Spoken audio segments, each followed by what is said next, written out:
guys, so I'm making a special video this Friday because I didn't want to impede on my geeky haul and step away from my decision to make the last Thursday of every month that. But something happened this last Friday that I just want to talk about, and that is the release of the Americanized Death Note movie. So when I first heard about it, I was kind of like skeptical because, you know, who are they going to get to play these roles and things like that, and it had been talked about for years, and there was this point where they were going to take out the Shinigami because it was just impossible to translate into American culture because Shinigami specifically are a Japanese thing, blah blah blah, all these different little things that get involved with why it shouldn't have happened, but it did.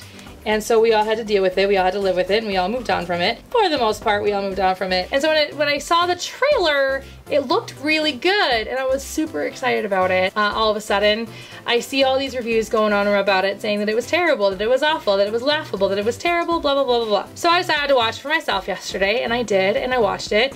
And to be honest with you, it's not terrible. I mean, it's not great. There are definitely some things about it that I'm not a huge fan of, but for what it is, it's actually not that bad. It actually turned out to be pretty friggin' decent. So let's talk about it. I don't really do reviews on this channel much, but I feel like this one is a good one to talk about. So the Americanized Death Note movie was released by Netflix this last Friday on August 25th, 2017.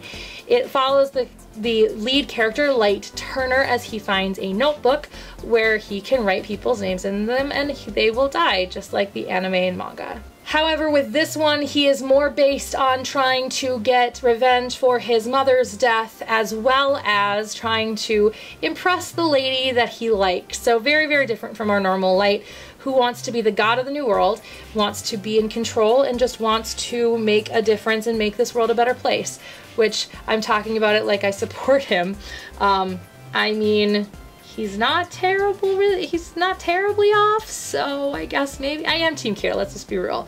The entire time I was Team Kira. Ryuk is my favorite character, but I mean, who wouldn't do that with a death if they got a death note? And if you say you wouldn't, you're just lying to yourself and to all of us, so let's just move on from that. So just like the show, he begins to actually kill all these people. He starts off by practicing and then realizing that he can actually do this thing, and he then starts killing people off, telling the girl that he loves, Mia, about this, and so she teams up with him. There's only one notebook, one Shinigami, and Ryuk is in it throughout the course of the film. You also have L, who is coming to get Kira just like he did in the anime and the manga. It wasn't terrible because the writing seemed to be a little bit rushed, but again, kind of like I talk about with a lot of television shows turned into movies, it has to be. I mean, even Gundam F91, which is a movie all on its own, it's not based off of a TV show, but it's still in a Gundam series in the course of a film. And it just makes it very difficult to tell the story. The writing does seem rushed, but the acting seems actually to be pretty decent. Not fantastic, not the best acting I've ever seen in a movie ever, that is all. Certainly not. The acting could have certainly been better, but for the most part the acting was just your average acting. It was on par, it was fine. Nothing to complain about there. The story, while not as engaging as the original, still fine. Like, I sat there enjoying, I was engaged, I enjoyed it. It wasn't like I was sitting there going, oh my god, this is the most boring movie ever. I was disappointed with how little Ryuk was in the movie. I'm glad they did include the fact that he loves apples, so he was always eating apples like always, but he was less of a companion of Light and more of this sinister creature being behind him. And this tends to be something that a lot of my friends disagree with me on, because a lot of the times people say that the guy who played Ryuk was the best part of the film, but for me, being a huge Ryuk fan, he wasn't Brian Drummond. Let's just leave it there. There was one point at the very end of the film, because he gets the last line in the film, it's, you know, a very normal Ryuk line, and it actually did sound like Brian Drummond, and that made my heart very, very happy.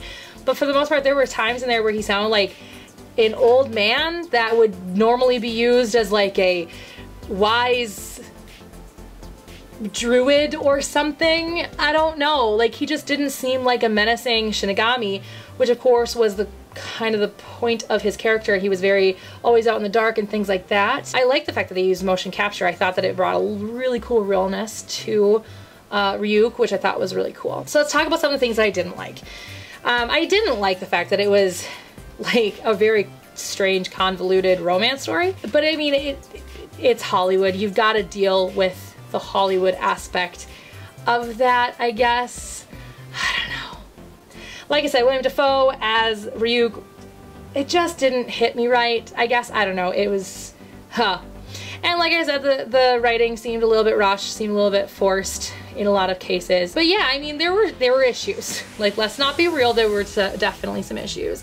But for the most part, I mean, it's not like it's a terrible movie. I plan on watching it again because my mom wants to see it and because she's a big fan of Death Note, so we're gonna see that together, and I'll see how I feel again after the second time watching it. I was left wanting to rewatch the series again after I had seen the film, which tells me that my subconscious mind was slightly disappointed and left kind of, I don't know, dissatisfied, I guess, with the course of the series. So I do kind of want to rewatch Death Note, but I rewatched it recently, and I tend to not be able to finish rewatching it if I rewatch it too quickly again after rewatching it. And there's so much I need to watch and rewatch and stuff, so I probably won't be rewatching it anytime soon. But yeah, so if you guys have seen the live-action Americanized Death Note film, let me know what you guys thought of it down below. It's cool to disagree, but remember, when you do disagree, keep it respectful. I have my opinions, you have your opinions. Let's respect each other down below. And that is pretty much it. Like I said, it's not terrible, it's not great. It was just very mediocre for me. I mean, it was fine. Not what I was hoping for, but it was fine. But like I said, let me know what you thought of it in the comments below, and until next time, I will see you guys next Thursday. Bye!